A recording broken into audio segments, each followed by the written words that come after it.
عزیزان گرامی، آج بعض اوقات بہت سے مومنین کہتے ہیں کہ ہم حرم جا رہے ہیں، ہم کربلا بھی گئے، شفا نہیں ملی، یا ہمیں دعا قبول نہیں ہوئی، ہم مسلسل دعا مانگتے ہیں، بہت سے اعمال کرتے ہیں، مصلحتیں مختلف ہیں، مختلف مصلحتوں کے تحت مختلف دعائیں قبول نہیں ہوتی۔ ائمہ علیہ السلام نے بہت سی دلیلیں پیش کی ہیں۔ بعض اوقات انسان اپنی غذا کی طرف توجہ کرے کہ اس میں کہیں کوئی شبہے والی چیز نہ کھا رہا ہو، اگر پتہ ہوگا تو گناہ ہے، اور اگر پتہ نہ ہو تب بھی اثر ضرور ہے۔ اور ایک اثر یہ ہے کہ دعا کی قبولیت نہیں ہوتی اگر انسان لقمہ حرام کھا لیتا ہے، شبہے میں بھی کھا لے تو دعا قبول نہیں ہوتی۔ 40 دن تک ایک لقمہ حرام کھانے سے 40 دن دعا قبول نہیں ہوتی، حدیث نبوی مکارم الاخلاق میں۔ عزیزان گرامی، اس لیے شبہے والی چیزوں پہ بہت اپنے خیال رکھیں کہ ہم کوئی ایسی چیز نہ کھائیں۔ دوسرے، نماز سے غفلت کرنے کی وجہ سے بعض کا دعائیں قبول نہیں ہوتی۔ تیسرے، ماں باپ کی نافرمانی کی وجہ سے معصوم فرماتے ہیں دعا قبول نہیں ہوتی، حقوق والدین کی۔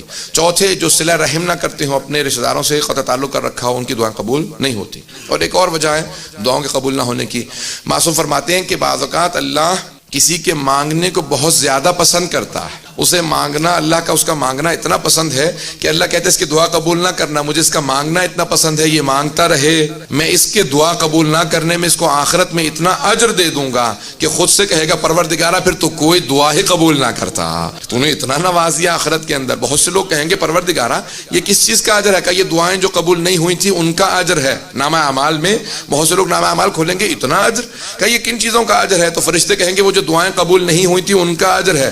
تو پھر سارے وہ افراد جن کی دعاؤں کا اجر ان کو زیادہ ملا ہوگا کہیں گے پروردگارا پھر تو کوئی دعا قبول ہی نہ کرتا تاکہ ہمیں اجر آخرت میں زیادہ ملتا۔ تو دعائیں بعض اوقات اس کا بدلہ آخرت میں بہت زیادہ ہوتا ہے۔ عزیزان گرامی، ایک اور وجہ ہے، بعض اوقات انسان اپنی مصلحت خود نہیں سمجھ رہا ہوتا، انسان کے لیے وہ نقصان دہ ہوتی ہے، اس وجہ سے اللہ دعا قبول نہیں کرتا۔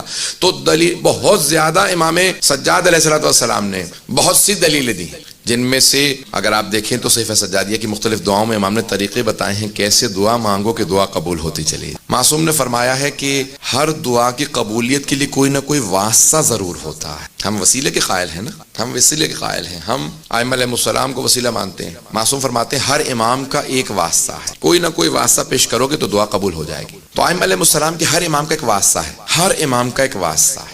رسول خدا کے بھی واسطہ ہے، جناب رسول خدا کو واسطہ جناب سیدہ کا دیا جاتا ہے۔ جب جناب رسول خدا کو جناب سیدہ کا واسطہ دیا جائے تو پھر دعا رد نہیں ہوتی۔ 12ویں امام کے 2 واسطے، امام زمانہ کے 2 واسطے۔ علماء نے لکھا ہے کہ امام زمانہ کو 2 باتوں کا بہت صدمہ ہے، ایک اپنی دادی زہرا کے دربار میں جانے کا بہت صدمہ ہے، اور دوسرا اپنی پھپھی زینب کے بازار میں جانے کا بہت صدمہ۔ امام زمانہ کے جو 2 واسطے ہیں جناب سیدہ ہیں اور جناب زینب کبریٰ ہیں سلام اللہ علیہما۔ عزیزان گرامی، ہر امام کا کوئی نہ کوئی واسطہ ہے۔ حضرت عباس کو جناب سکینہ کا واسطہ دیا جاتا ہے، ہر امام کا، لیکن سب ائمہ علیہ السلام جناب سیدہ کا ایک ایسا واسطہ ہے جو کوئی بھی امام کبھی بھی رد نہیں کرتا، اور دوسرا واسطہ جناب زینب کبریٰ کا واسطہ